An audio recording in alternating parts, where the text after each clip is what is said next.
CIST dans les couloirs de Canal+ que tout a commencé. À leur rencontre, Daphné Roulier et Antoine Decaune étaient en couple chacun de leur côté.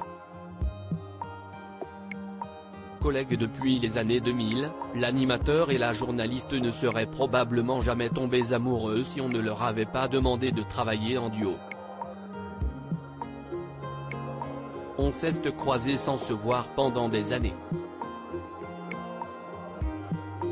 Jusqu'à ce qu'on nous demande de présenter les 20 ans de Canal+ en duo, un gros barnum au Zénith de Paris. À contre-cœur, on s'y est plié. Et à la première réunion de travail, coup de foudre, expliquait l'animateur aux journalistes du magazine Voici. Après s'être totalement séparés de leurs ex-partenaires, Antoine Decaune et Daphné Roulier ont officialisé leur histoire d'amour en 2004 avant de se marier, 3 ans plus tard. De leur union est né un fils appelé Jules en 2008. S'il s'agit du premier enfant de la journaliste, Antoine Decaune a, quant à lui, déjà goûté aux joies de la paternité. L'acolyte de José Garcia a eu une fille, Emma Decaune, avec la réalisatrice Gaëlle Royer, en 1976. Quelques années plus tard est né son deuxième enfant, Louis, qu'il a eu avec la journaliste Agnès Léglise. Antoine Decaune, Daphné Roulier, Elsa Zilberstein, Emma Decaune.